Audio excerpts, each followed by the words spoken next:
All right, now we're at Unit 6, Lecture 2. So we're going to talk about behaviorism. We talked before about classical conditioning. This time we're going to talk about operant conditioning. We'll take a little bit of a look, compare and contrast to see how they're different from each other, but both of them fall into behaviorism, which is learning. So with that being said, moving forward, operant behavior is behavior learned through operant conditioning. So again, these are complex behaviors, voluntary behaviors. These are behaviors we weren't born knowing how to do. Your ability to clean your room is learned through operant conditioning. Your ability to shoot a basketball, you had to go through a process. You had to learn to hold it. You had to learn to push it up. You had to learn to move your wrists like that. And through many trials and errors, eventually you discover the best way to do it. It's not just sort of a one-shot thing. It's a lot of times you have to chain these things together. In order to sign my name, I have to open up the pen. I've got to grip it like this. I got to move my hand, whatever. That's operant behavior. You're learning to operate. I push a button. I get a candy bar from the vending machine. This isn't something I was born knowing how to do. So my actions are going to produce consequences, whether they're good consequences that reward me, or if every time I grab this ball, it's hot and it burns me, I learned don't grab the ball anymore. Okay, so it's done by trial and error to sort of see what works. And then eventually new skills are developed. Now, respondent behavior that we talked about in the last lecture, that's classical conditioning. Okay, it's where I already know how to be scared. I already know how to make my heart beat fast. My heart already knows how to beat faster. It already knows how to beat slower. I already know how to salivate. I already know how to be sick. I already know how to be scared. It's just something else is going to cause it. So there's no learned behavior. The behavior is already a part of us. It's just something else is causing it, where I am scared by the flash of light rather than the loud sound now because I've associated the light with the loud sound. So again, the difference between these two is they both involve acquisition, extinction, and generalization. Acquisition is I learned to salivate at the guy feeding me the food. The extinction is he stops feeding me the food, I stop salivating. The generalization is I start to salivate at all guys because I think they all have food. And discrimination, no, only that guy in the lab coat who has the dark hair, he's the one that feeds me. That's all in both of them. So again, classical conditioning is how the mind learns to react involuntarily. Again, I can't make myself salivate. I just can't come up with it. I can't just make myself cry. I got to associate it with it. And this is why a lot of people who are really good actors, actresses, etc., what they do when they have to cry in a scene is they go back and they think of a time when they were sad and they take that association and they put it with this particular scene.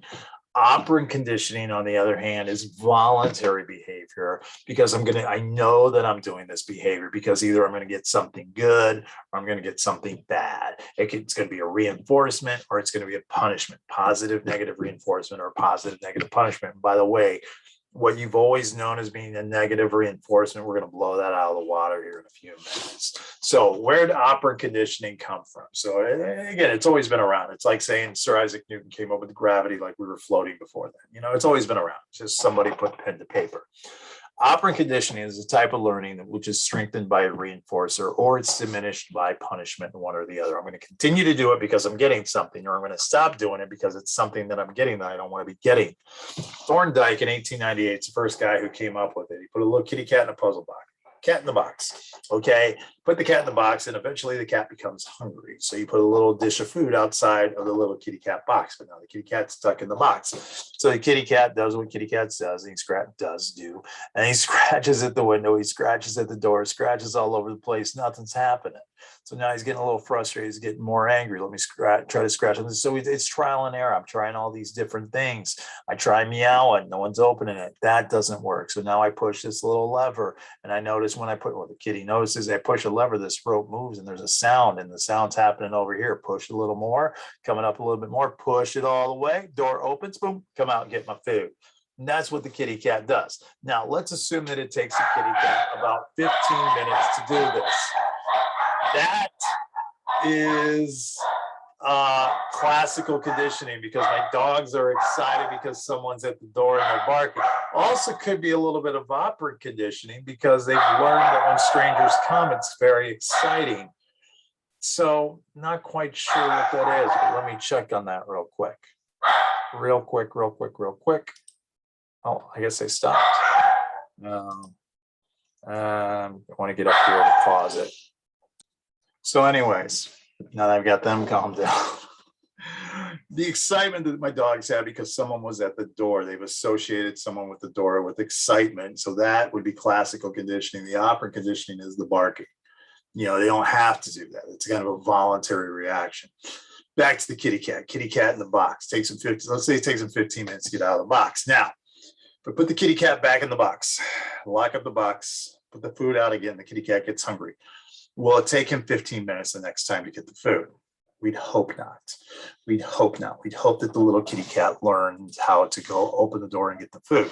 So this comes out to what is called the law of effect, that each time it's going to take a little bit less time. And the law of effect, and this might be one of the most obvious definitions you've ever put down in psychology. The law of effect, Thorndike basically said, behaviors followed by favorable consequences become more likely. Behaviors followed by unfavorable consequences become less likely.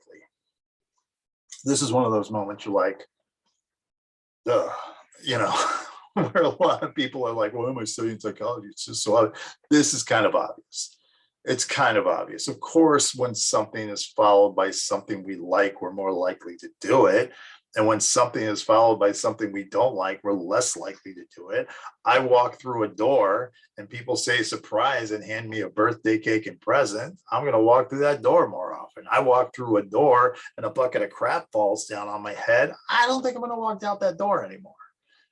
So that's really what the law of effect is. Profitless acts are stamped out according to Thorndike, but things that do give us profit, things that are good for us, we are more likely to do. Now, the person whose name goes with this more than anybody else is B.F. Skinner, and boy, did he want his name to go with it.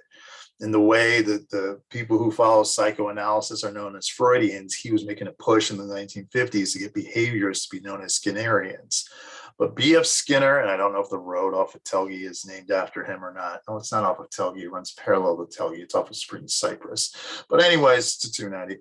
But anyways, Skinner rejected the idea of introspection and the subconscious and the unconscious and all that. And he said, everything we do is because of rewards and punishments. Anything you do, I can tell you why. And he would study gambling and everything else and basically develop behavioral technology to better study this. And it's true. He primarily worked with pigeons and rats. And the reason he worked with pigeons and rats is because pigeons and rats were pretty easy to take care of. And when you put them in this little Skinner box, pigeons can actually find tumors in breast cancer cells. It's really kind of amazing what you can train these animals to do all through operant conditioning and a series of rewards and punishments. Now, again, one of the tricks is in order to do this with all these pigeons and rats, he would basically have to starve them, keep them at about 2/3 of their body weight, because what was important was that they always wanted the reward, because once you're full, you don't want the reward. You're starving. And I say, hey, will you run to the office and pick up my progress reports and I'll give you a kolache? Of course you're going to do it. If you're full and you just had 20 kolaches to eat, which is a little bit too much, you might want to back away. But then I go, hey, go down and I'll give you a kolache. You're like, ooh, gross, get out of my face. So he always kept them at 2/3 of their body weight. Kind of cruel, really. But when it's known as a Skinner box, the Skinner box is this little thing right here where you want to basically remove all distractions. I want to teach this rat to hit a lever every time the red signal is on, and then he gets food. Red signal, lever, food. Red signal, lever, food. There's nothing else around here. Can't be distracted. And that's where learning happens. Higher levels of learning happen when there's less of an opportunity to be distracted, which again is one of the reasons that the phone on your desk impacts your learning. Music, listening to in your room impacts your learning. The possibility of looking over there and there's Netflix on TV, it's going to impact your learning. Okay. The Skinner box was more learning because it was soundproof and all you did was you focused on the learning, limited distraction, muted the input. So again, this doesn't take into account environment when it comes to learning. Studying a rat in a box is the equivalent of studying a dolphin in a tub. You know, it's not really realistic. Rats don't live in boxes. They live in sewers or wherever. But he believed that rat equals pigeon and pigeon equals person or person equals rat. Now, they're interchangeable, but of course they're not. Okay, so there you go, a little more on the Skinner box if you want to look at it. Now, what you also have to take into account for this is what's known as biological predisposition. The biological predisposition basically says that animals can more easily learn behaviors that draw on their body's natural rewards and natural reinforcers, and also what they can naturally do. You can easily teach a pigeon to flap its wings to avoid a shock or to peck something to obtain food, because that's how they naturally get food. To ask a pigeon to peck on a dot to get a little reward of food, pretty easy. To ask a pigeon to take its talon and push a button, harder, because it's not what they naturally do. Okay, much more difficult to teach it to flap its wings to obtain food or to peck to avoid a shock. It's not going to happen as much because it's not what they're biologically predisposed to do. It explains why sometimes trained animals revert back to their natural instincts, what's known as instinctive drift. You know, when you hear the story of Siegfried and Roy, who trained these albino lions in Vegas to do whatever, jump through hoops of fire, whatnot, and suddenly one day one of these lions goes, "What the hell am I doing in Vegas? Who are these guys? I'm going to eat one of them because that's my lion. That's what I'm supposed to do." And I kid you not, during the show, when one of these lions started to maul Siegfried or Roy, I don't know which one, the audience was like, because they thought it was part of the show, the guy was getting mauled. All right. So again, there's a lot of limits to what you can have animals do. Humans do not face as many limits in learning based on most of our behavior is learned. It's not instinctual. And we're able to adapt to a lot of environments that we talked to before. Let me give you an example of it. Speaking of distractions, here's the phone. This is when my wife texts me, I hear this. Let's see, let me crank that up a little bit, make sure you can hear it. Every time my wife, I give her a specific tone. Okay, and that's a little tweet sound. So, you know, trying to get your attention, and I hear that, and immediately I get excited. Now that getting excited, because it's my wife, I'm very much in love with her. So the excitement that I get, that is classical conditioning. But the fact that I look at my phone, I grab my phone, I read my phone, that's operant conditioning, because I'm doing these things in response to that because I want the reward of what she has to say. Okay, so that is what is known as a reinforcer. Okay, that's not the right one. Oh, that's the right one. Okay, we're going to turn that all off now. So in order for me to learn, I've got to be reinforced. And a reinforcer is what I'm trying to get. All right, any event that strengthens the behavior. A primary reinforcer is something I have to have in order to survive. I got to have food, non-negotiable. Got to breathe, non-negotiable. I want pain removed from me. You know, I want to sleep, got to drink. These are non-negotiable things. So you teach me and you give me these rewards. But again, as I said before, the problem is what happens when I get full. If I get full of food, I'm not going to do the behavior anymore, and you can't keep me starved. So how else do I train someone if they're not going to respond to that primary reinforcer? Well, what we do is we learn a secondary reinforcer. As secondary reinforcer is something that we associate with the primary reinforcer that we need. Okay, so again, I want food, but I'm full. So then I reach into my wallet and I go, here's the $1. Will you do it for $1? And you go, oh, $1, because $1 I could buy food later. $1 doesn't go bad. $1 lets me buy a lot of things. $1 is a secondary reinforcer. And here's what's great about money. If you would, if I just gave you $10,000, let's say I just handed you, here is $10,000, and I reach into my wallet and I go, oh, I have $5 more. Do you want it? You know what you're going to say? Yes, because we're never full of money. A secondary reinforcer is something we never get full of. When someone says, hello, how are you? Attention. I can never get enough attention. Fantastic. Praise. You're doing a great job. I am doing a great job. We can never get enough praise. We want this stuff. Praise, status, prestige. All of these are secondary reinforcers. And these are things that fill us. Now, again, certain people are filled more by other things, you know, certain titles, whatnot, but that's the secondary reinforcer, because I can use the secondary reinforcer to give me the primary reinforcer just to make me feel better. Real interesting study was in Germany with chimps and chips, where they were teaching these monkeys to do these particular tricks, whatever.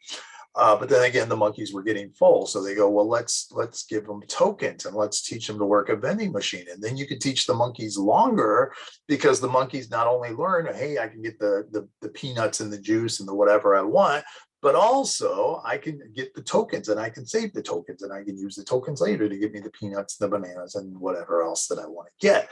That was really interesting. Here's where it got even more interesting. Where it got even more interesting was this. There were some monkeys that didn't want to do the tricks. There were some monkeys that just sort of sat back and watched the other monkeys do all these tricks and get all these tokens and hide their tokens. Guess what those monkeys did? They stole the tokens. They waited, they looked where they hid them, then they grabbed them, they stole them, they went and they got their stuff. So you had a little crime ring that went on it to tell me that we're not in some way associated, related to monkeys. Come on. Now, types of reinforcement. This is where it's going to change what you used to know to be true. Two types of reinforcement, positive and negative. A positive reinforcement is something added to your life that you want added to your life. Money is a positive reinforcer. Here is a piece of candy that is a positive reinforcer. Here is a good grade that is a positive reinforcer. Here is a token. You put it to positive. I take the token, I play the game, and the game gives me tickets. It's a positive reinforcement. Sleep an extra 2 hours today. I get extra. It's a positive reinforcement.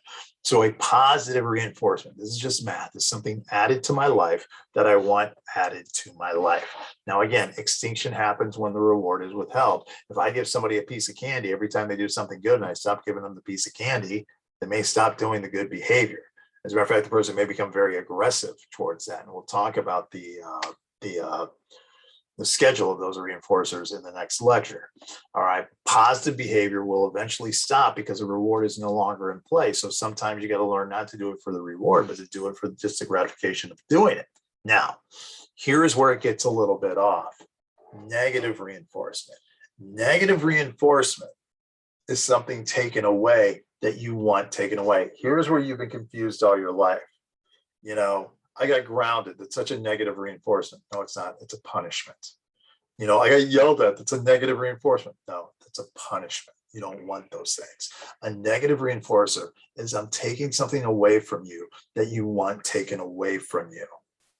You got over an 80 for the semester and you had 3 or fewer absences. You no longer have to take your final exam. That's a negative reinforcement. I take an aspirin, my headache is gone. That is a negative reinforcer. I do this, I am not as hot anymore. That is a negative reinforcement. I have a rock in my shoe that is causing me pain. I take out the rock, I relieve the pain. Negative reinforcement. You know, I start up my car and I hear that ding, ding, ding, ding, ding, ding, and I put on my seatbelt, and then suddenly I don't hear the ding, ding anymore. I've relieved myself of that. That is a negative reinforcement. So a negative reinforcement is not a bad thing. A negative reinforcement is a great thing. It's a good thing. We want it. We want that thing taken away, because that thing taken away makes my life a better life. That's a negative reinforcement. So again, positive reinforcement adds something to my life I want added to my life. Negative reinforcement takes something away from my life I want taken away from my life. If someone said, hey, you just won the prize, you don't have to pay your mortgage this month.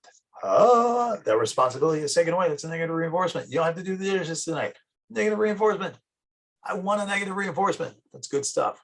Now, on the other side of the equation, or with these reinforcers, what we have is what is called shaping. And shaping is where you sort of do these things step by step by step by step. You know, this is where a lot of people make a mistake where they get a pet. You know, guys go off to college, girls go off to college, and they get a pet. And, you know, they take their little border collie that they just got from the pound or whatever, or a little puppy border collie, and they take it to the park and they throw the Frisbee, and the dog just looks at you like, what? Why would I go get that? You know, the dog's not just going to naturally catch a Frisbee. You know, you got to first teach it that it wants the Frisbee. Use it as a dog dish. Put it on the ground a little bit. Let them have some success. You know, if I want to teach a kid how to hit a baseball, I'm not going to hire, you know, Garrett Cole from the Yankees to throw 90-mile-per-hour fastballs at him. We're going to start out on a tee. Let's make it reasonable and let's work our way up from that. And that's what shaping is, and a lot of times we never shape. Your parents just say, clean your room, but they never taught you really to clean your room and how to organize and do all these other things. So shaping is sort of putting these things together. There's a video within here of pigeons learning to read, where they see the word peck and they peck at it and they get a reward, and they see the word churn and they spin around. Well, that's not just something they learn to do. What happens is they see peck and they peck around and peck around, and they don't get anything, and they peck a little bit closer, they get some, peck a little bit closer, get some.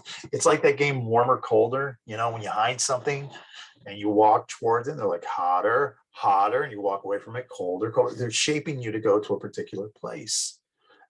That's what shaping is. That's my wife. That's my wife. The excitement that I just got on that, she's on her way home. The excitement that I got, classical conditioning, and picking that up and saying that is my wife, that's all operant conditioning.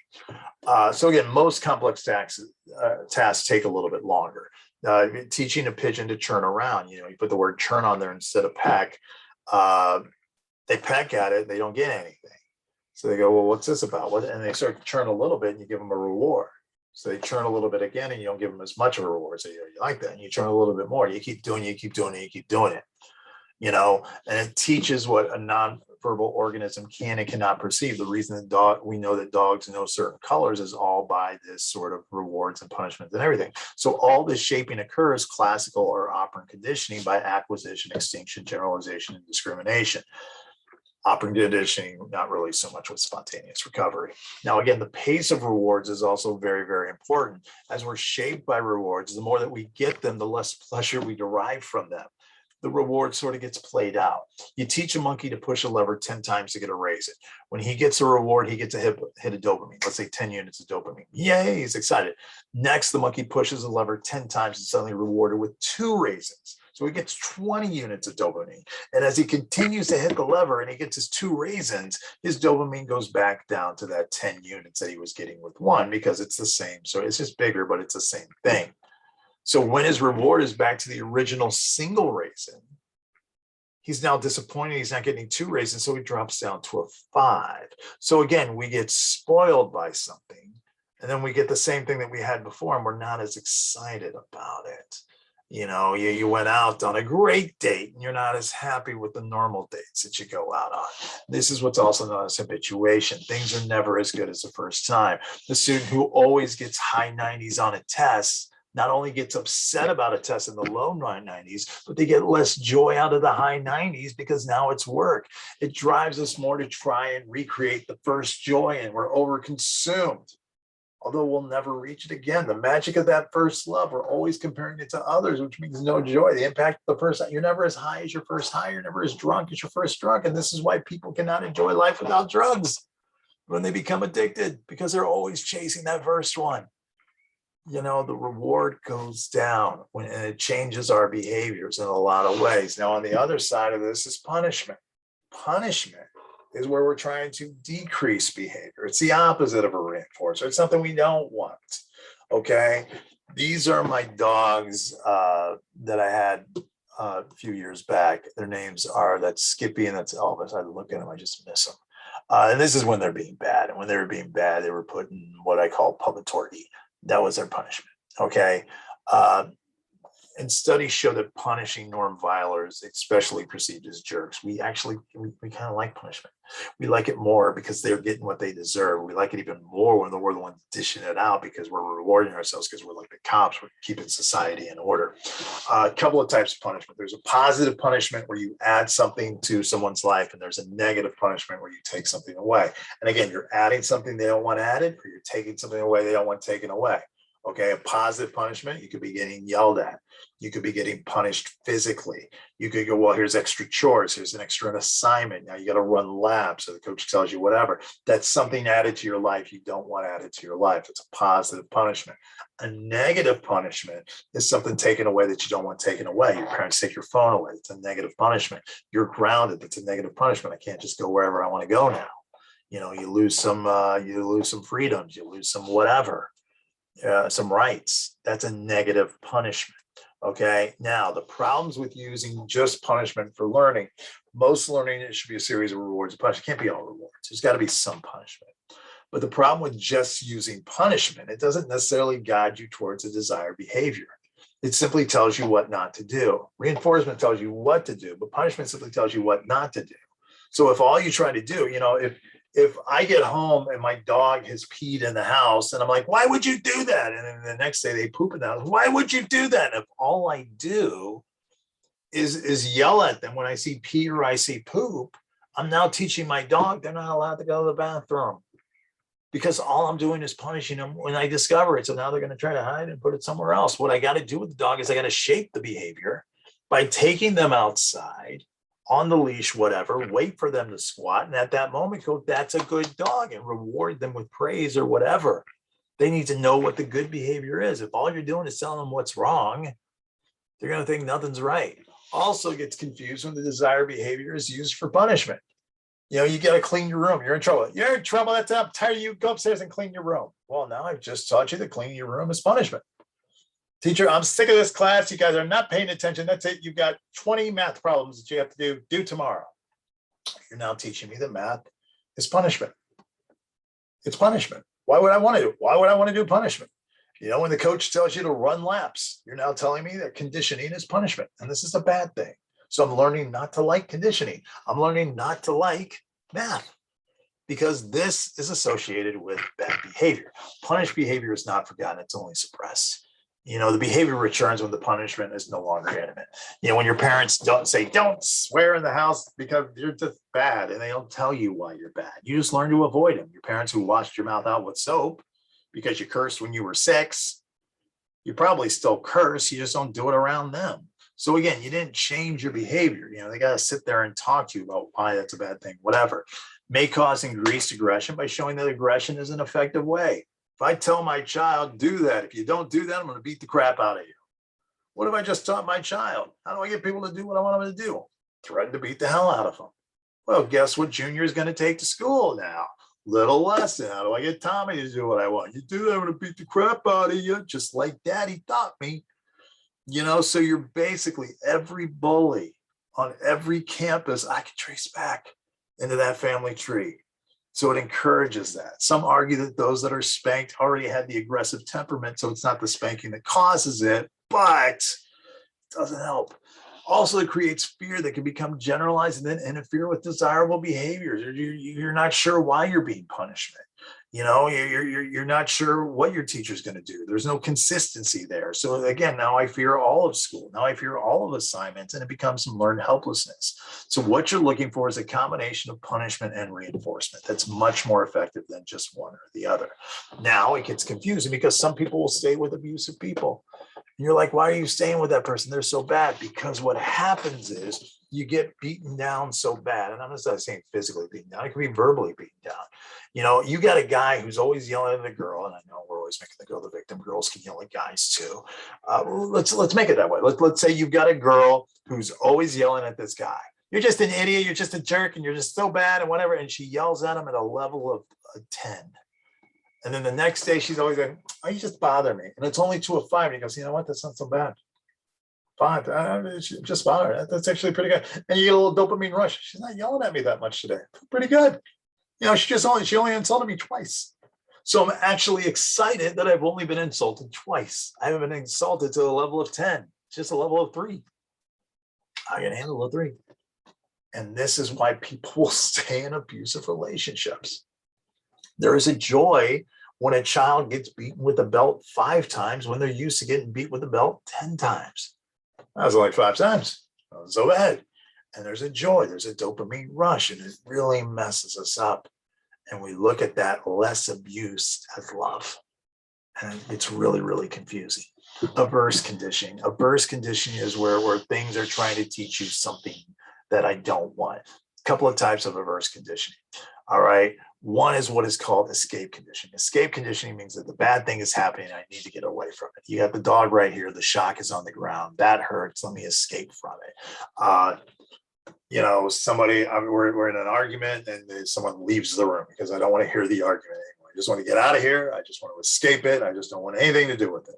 That's escape conditioning, to leave the situation, to get away from the situation. Now, avoidance conditioning is to leave before the situation gets bad. You're sitting around, you're watching TV, suddenly you hear the garage door open up, and you're like, well, straighten up, let me get upstairs so that my parents don't yell at me, whatever.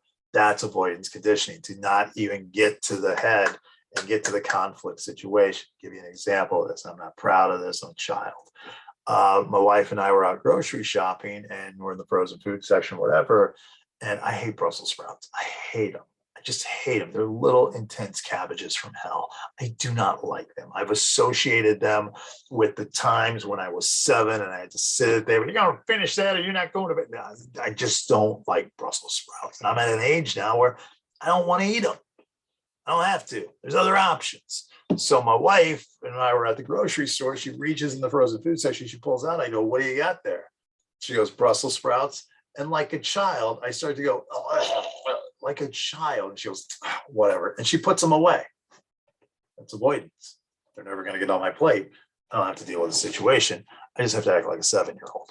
All right. Now, aversion can also happen with tastes. We can have taste aversions. This right here is an example of what is called escargot. They are snails. Okay. So let's talk about a food that you never had before. All right. So let's say you go out to dinner with a bunch of friends, and one of your friends says, hey, let's get some escargot. So you get some escargot with your friend, and you go, well, that's interesting. That's sort of slimy and rubbery and salty. Interesting.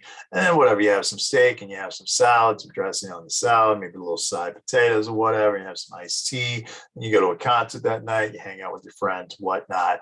And then you get home that night and you are sick. I mean, everything is coming out of your body right now at this moment, 2:30 in the morning. So after you have all these convulsions of sickness, as you're sitting there at the toilet bowl, you're like, oh my God, that's it. I am never eating escargot again, because it was new and you associate it with the illness. Now, is it possible you had a bad steak? Sure. Bad dressing on your salad? Of course. Something in your tea? Yeah. But those I've always had before. So I've associated those with good digestive experiences, at least somewhat.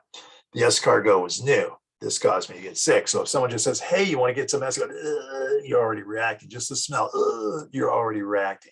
You associate those. You may never be able to look at the food again, smell the food again, whatever. It may have, again, it could have been something else in the evening, but since you associated these things, you now have a taste aversion to it, even though it may not have even caused it to be. Now, again, immediate versus delayed reinforcement and punishment, which we're going to talk a little bit more about in the next lecture. As with classical conditioning, the sooner the reward is offered, the quicker the learning. Humans are more likely than animals to learn from greatly delayed gratification. You guys right now are taking a class in psychology. You're trying to get a good grade, because this good grade will get you into a good college, get into a good college, you get a good job, and then you get a good paycheck. So you're busting your butt right now for a paycheck you're not going to get until you're in your 20s, or even when you work at work. If those of you who have a job, you get paid usually every couple of weeks.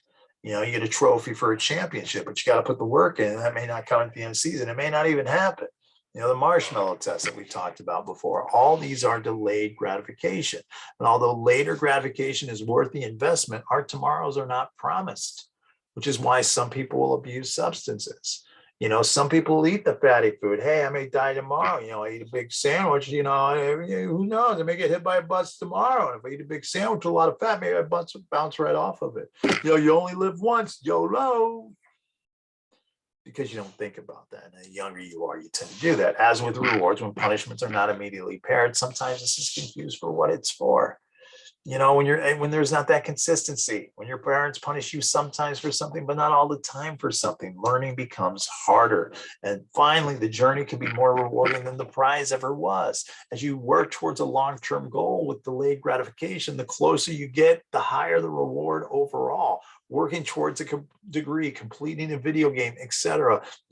Here's what happens. We have no dopamine release versus lots of dopamine release. We get the signal and we start to work, okay? And then what happens is, over passage of time, as I'm trying to get to the reward, as I'm playing the video game, as it's 2 weeks until I get paid, all this anticipation of getting paid, of getting the championship, whatever, then finally you get the paycheck, yay!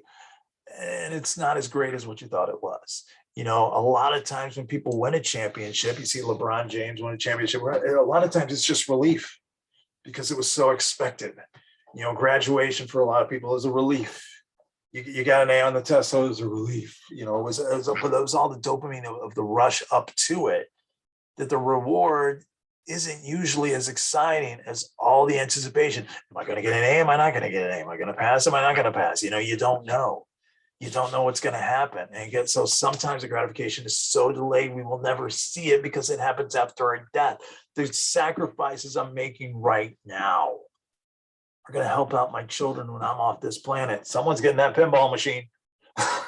You know, the fact I almost traded that pinball machine in for like a video pinball machine, but then my kids are like, no, keep the old pinball machine. Yeah, they're waiting for me to die so someone can have it. All right. So sacrifice I made now. Money, you know, I'm not going to die without any money. I'm going to have some money left over, and my kids are going to get that. You know, taking steps right now to ensure that there's no global warming, even though my time on this planet, you know, I'm on the back nine right now, but I got to recycle. So it's good for others. Delayed gratification, very unique to humans. Animals don't think of that so much. All right. That wraps up lecture 2. Next lecture, we're going to talk about the pace of the rewards and some social learning as well. Okay. So that wraps us